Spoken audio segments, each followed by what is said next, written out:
believe it was Richie's grandmother's favourite song. That's, I think, what the received wisdom is on that. However, it did appear, and it did seem like a good name for the band. We didn't have any meaning behind it. We didn't know, for example, that it was the name of a particular brand of acid that was being sold in the States at the time. We didn't know that, I swear. You know, it was no... We weren't a drug band. We were a sort of pint of bitter, Scotch and Coke sort of band. I'd been a professional musician, I suppose, 2 or 3 years, maybe longer, 4. And I met a guy who was the drummer with the Searchers. I mean, remember the Searchers, one of the early sort of Mersey beat type bands, although they were from Manchester, I think, but anyway. And this guy was called Chris Curtis, and he was introduced to me, and it was 1967, and it was very 60s by then. You know, a lot of caftans and bells and beads and all sorts, and I had them all, of course. And it was a gorgeous summer, I remember, delightful. And his idea was that we were going to have this band called Roundabout, and it would have a nucleus of him and myself. He was the drummer and singer, and myself on keyboards, and this great guitarist, quote unquote, that he'd found in Hamburg, called Richie Blackmore, who was then playing in a band called the Three Musketeers. My fondest memories might have been in '65 when I used to play in a band called the Three Musketeers in Germany. And we used to dress up as musketeers and jump on stage, sword fencing and things like this.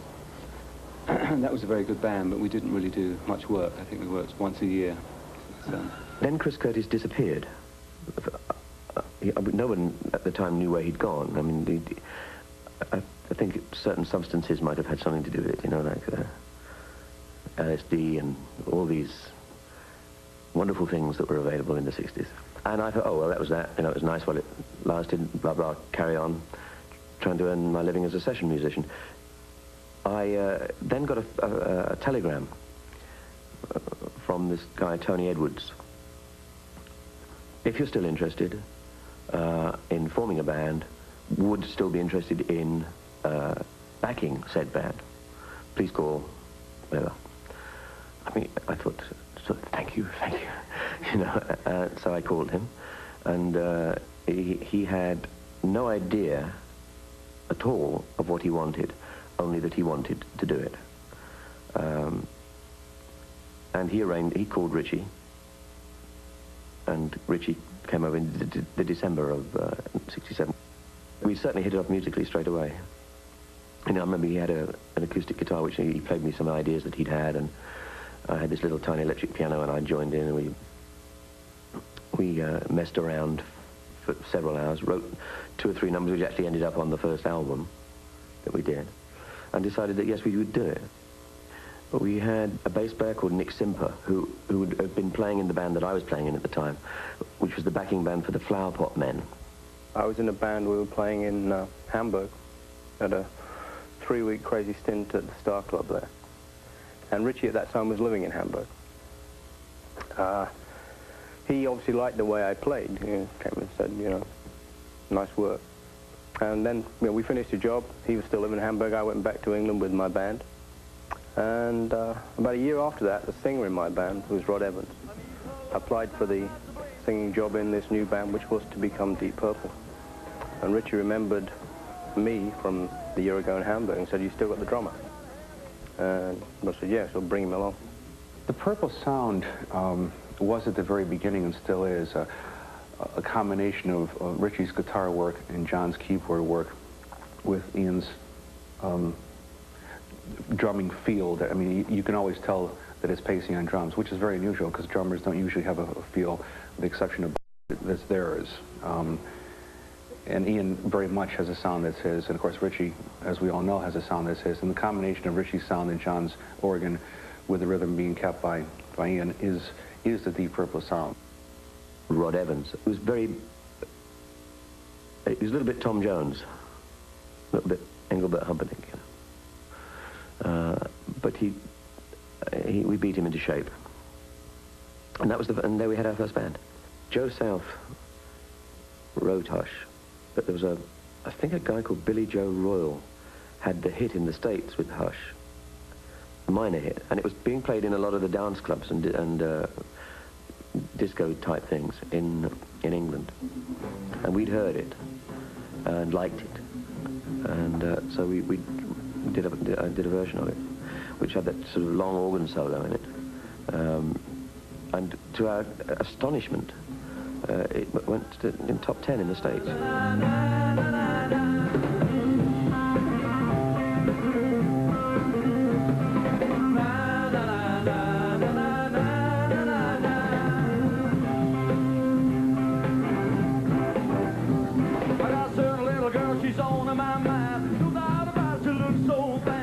The best girl that I've ever had. Sometimes you're gonna make me feel so bad.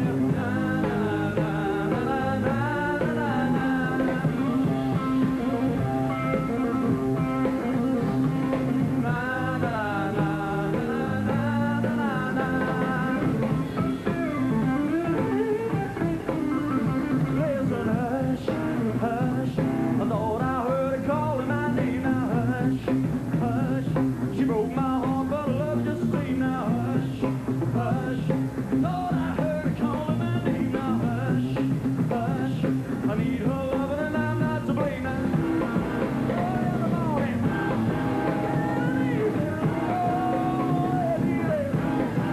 Gotta have it.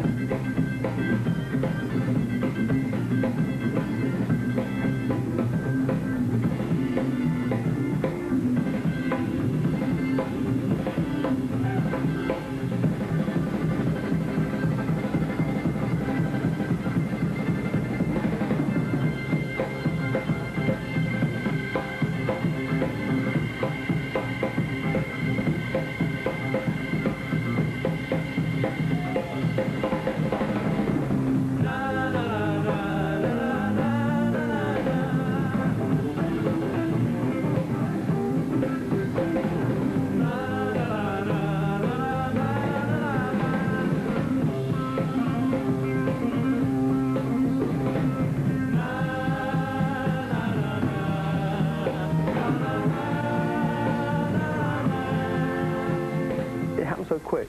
We were all sort of taken unawares by it. Because at this time we were still working back in England, you know, we were starting to do shows on the road, some not very big, some a little bigger. But all of a sudden we'd been told that Hush had been chosen as a single in the States, and boom, it was a top 5 hit. So of course everybody then starts planning for a big tour over here. And it was a great first time in the States. I mean, we flew direct from London to Los Angeles. And there we are in you know, entertainment capital of the world. And there's these great big Cadillac limousines, which we've only seen in the movies before, picking us up. And the same night we get taken to Hefner's penthouse pad in the Strip, and we say, hey, we're here, and we're arrived. In 1968, when we started playing, we were copying Vanilla Fudge. I don't know if you know the band. They were from Long Island. And that was the type of music we wanted to play. Heavy organ, Hendrix type of music. And funnily enough, they liked us. They thought that we were kind of innovators, and we were just copying them. So it's amazing what you can do and get away with and get paid for it. So that's how we started, really. Richie was more and more getting towards what would become hard rock, is what he wanted. And I think when he heard Hendrix, it was a pretty big moment for him.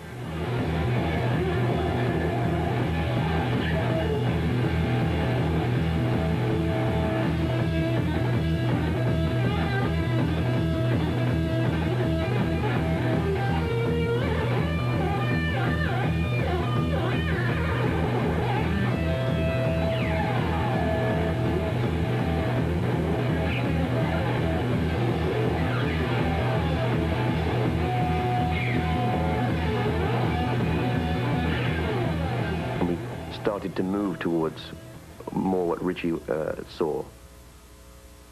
It was quite evident that Rod and Nicky were not the singer and bass player who could help us get there.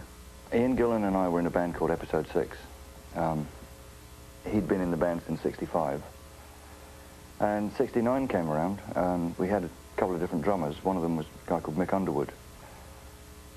Mick Underwood used to be in a band with Ritchie years before that, called the Outlaws. And I'd never heard of Deep Purple, although they had Hush in the States. They didn't mean anything in England, and I'd never heard of them. And Mick got a call one day from Ritchie Blackmore. Said he was looking for a singer. Did he know any singers? And possibly a bass player. And so Mick said, well, when you come and listen to our band, you know, we got a singer you might be interested in. So we played Woodford Green, and Ritchie and John Lord showed up. Woodford Green, it was a boys' club. It was a tiny little Boy Scouts hall, I think it was. I don't remember much about it. Ritchie did get up and have a jam, although I never met either of them that night. And in fact, I didn't like the look of them. I thought they were kind of dodgy-looking characters. They were very dark and hair, and they all had expensive clothes on, which to me was a sign of not one of us, you know. We were pretty broke.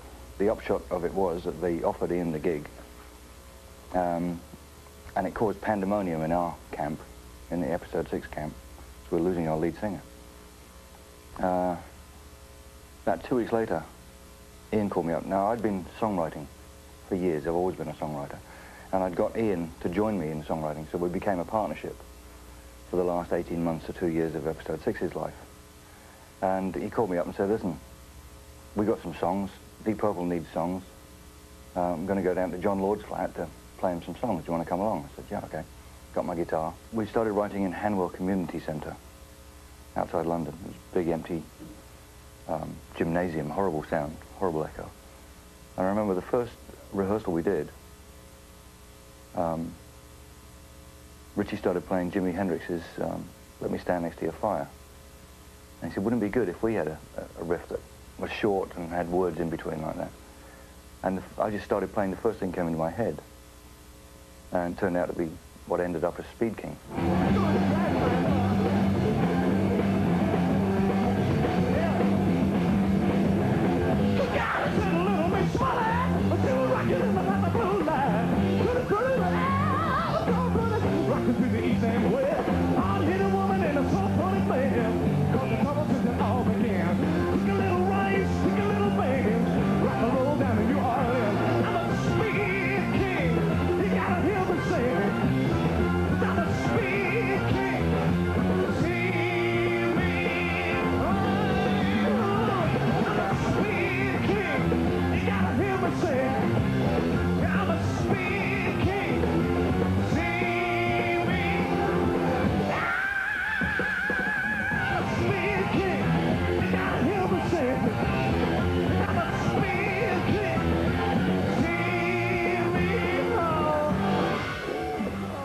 Say that I think the prime mover behind Purple's music all these years has been Ritchie Blackmore. He almost invariably is the one that comes up with the kernel of an idea, you know, the little spark, the little riff that everyone goes, oh, that's good, let's work on that.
wasn't any one song, it was the whole album came out in a much harder vein than even we could have imagined it would have been, because that was Deep Purple in rock.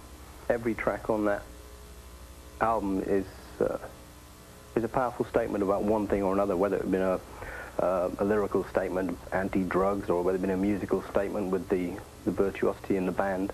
Richie said that if it's not exciting or dramatic, it doesn't belong on the album.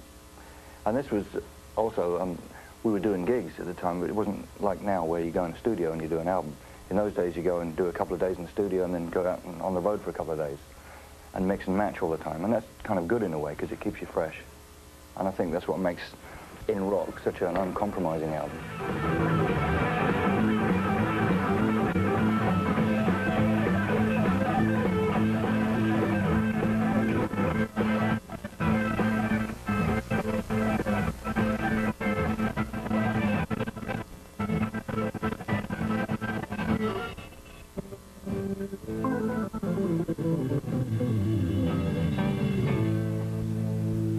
Sweet child in time, you'll see the line that's drawn between the good and the bad.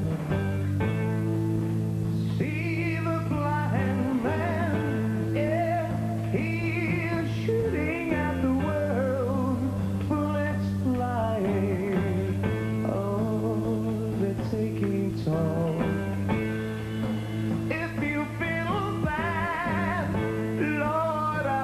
You have, and you've not been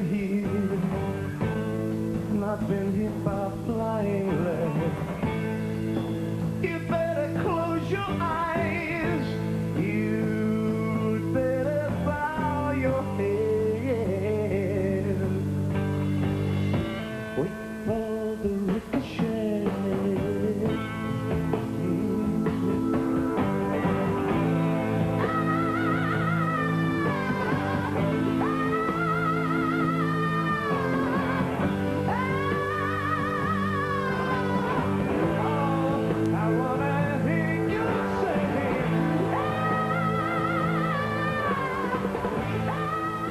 So Deep Purple in Rock came out and was huge, and it stayed in the charts for a year.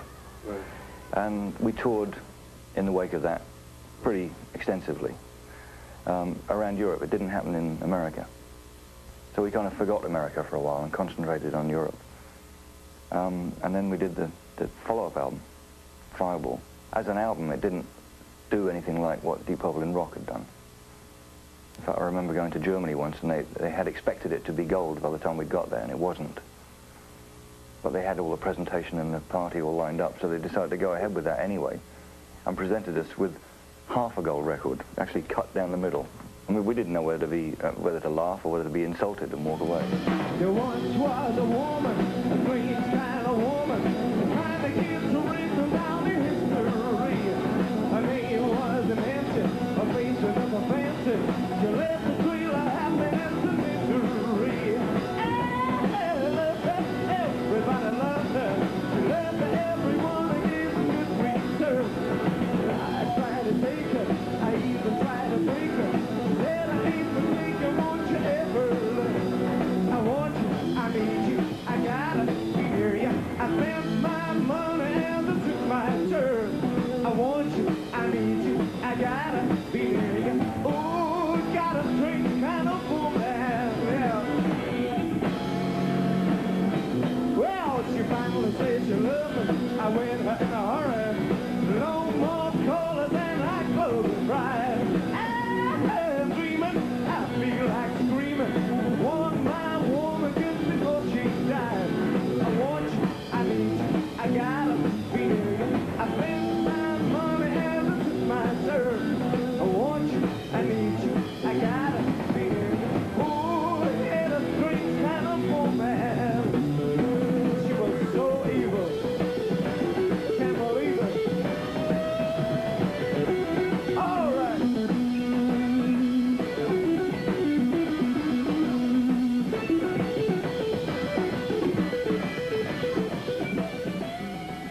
Machine Head was a conscious effort by us to change the sound. We were thinking about live sounds, we always preferred the sound of the band live in a hall, in a theatre or whatever. And during the making of Fireball, we'd experimented with putting the drums in the corridor to get that sort of slapback sound. Studios were always padded, and it sounded very good for folk music, but rock didn't seem right. You know? So we took it one stage further, and we decided to go and record the entire album with a mobile studio in a theatre setting without the audience. So it would be like a live album, but we'd have the luxury of being able to redo songs if we didn't like them. So we looked around and we figured that we'd do it in Montreux, where the casino was a regular gig, and any European tour, any self-respecting band would have played the casino because it was part of the circuit. The day we got there, he said, the last function before you take over the hall is a Frank Zappa concert. We'd like to see it. And we said, sure. So we went along. He made a little special seating section for us in the middle of the crowd. And we watched Frank Zappa for about an hour. And it was great. All I remember is bunches of people looking up at the ceiling and some sparks. There's a bamboo ceiling, like a false ceiling. And the music stopped. It didn't look like much at first, but the music stopped, and Frank was great. He said, went up to the microphone, he said, I don't want to alarm anybody, and don't want to cause any panic, but fire! Within minutes, the building was an inferno. I mean, it was stunning. And certainly the most horrendous fire I've ever seen. It's a huge building. It was about, I guess, 10 or 12 stories high. It housed casinos, theaters, restaurants, bars. It was a huge complex. We retired back to the hotel we were staying at a little while down the coast, because it was right on Lake Geneva. Beautiful setting. And we just watched the fire. I mean, it raged for hours, all day. A huge pall of smoke hung over Lake Geneva. A couple of mornings after the fire, I woke up, eyes still closed, and said out loud, smoke on the water. And I sort of came awake with a bang. There's no one else in the room. I mean, who was I talking to? Sort of, I must have dreamed it or something. And I mentioned it to Ian the next day, or later that day. Said, it sounds like a song title came to me this morning. Smoke on the Water, he said. Sounds like a drug song. I said, yeah, it does, doesn't it? Oh well, it's not for Deep Purple. Doesn't sound like a Deep Purple song. And then a couple of days later, we had this riff with no lyrics. We always used to write like that. We used to write the music first, and then Ian and I would, put our heads together and figure out what we could sing over it. And so I think we were still reeling from the events of what had happened, the fire and everything. So I said, why don't we just write a song about what happened to us? Just put it exactly as is, don't make anything up.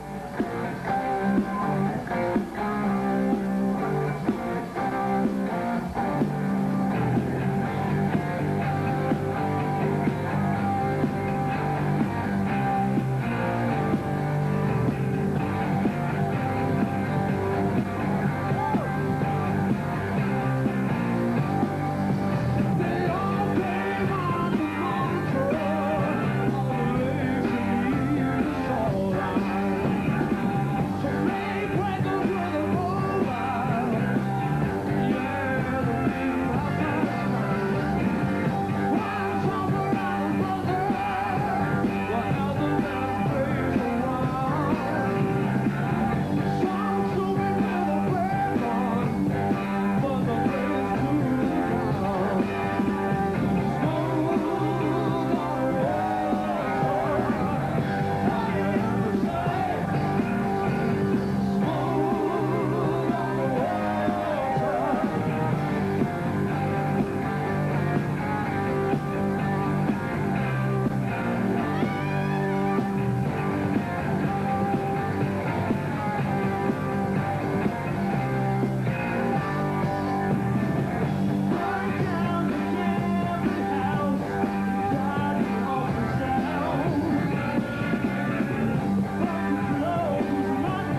arriving in Japan, Japanese audiences were very warm. They were very attentive.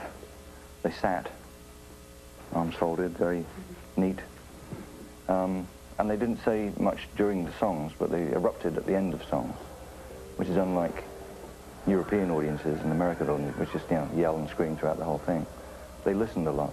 The Japanese company said, we want to make a live album. And live albums in those days weren't the thing to do. You know, they were kind of, they had a budget kind of feel about them. So we said, well, we're not really interested in doing a live album, because especially since our shows are so haphazard and so spontaneous, that you have the danger of either having a brilliant show or a really awful show, which, you know, you're capable of if you play on the line like that, if you play kind of dangerously. You take chances. So they insisted that they wanted to do it, and we said, okay, we'll do it on certain conditions. That A, our engineer goes over to record it. That B, we bring the stuff back, we mix it, and if we don't like it, you don't put it out. If we don't like it, you don't put it out.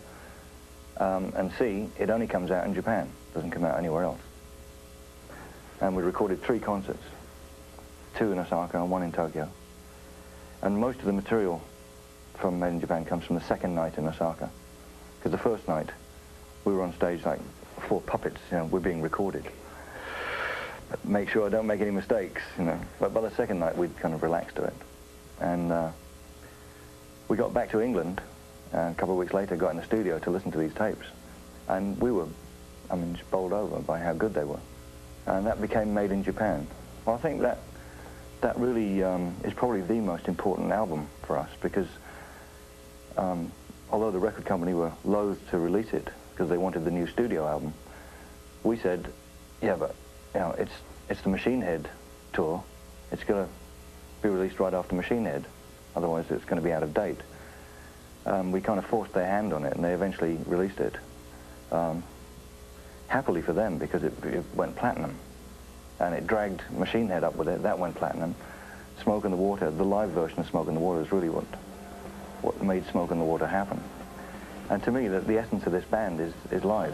Nobody gonna take my car, I'm gonna race it to the ground. Nobody gonna take my car, I'm gonna break the speed down. Oh, it's a killer machine, it got everything. Like a driving car, big fat tires and everything. I love it, and I need it, I feel it. Yeah, it's a wild hurricane, all right, hold tight. I'm a highway star. Nobody gonna take my girl, I'm gonna keep her to the end. Nobody gonna take my girl, she ain't clothes on everywhere. Oh, she's a killer machine, she got everything. Like a driving car, big fat tires and everything. I love it, I need it, I feel it. Yeah, turn me on, all right, hold tight.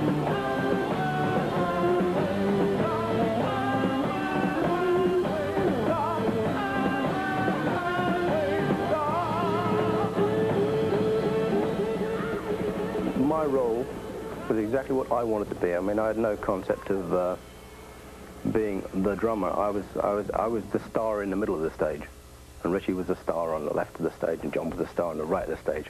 We used to have this just permanent sort of friendly battle. Who was going to steal the limelight from the next guy?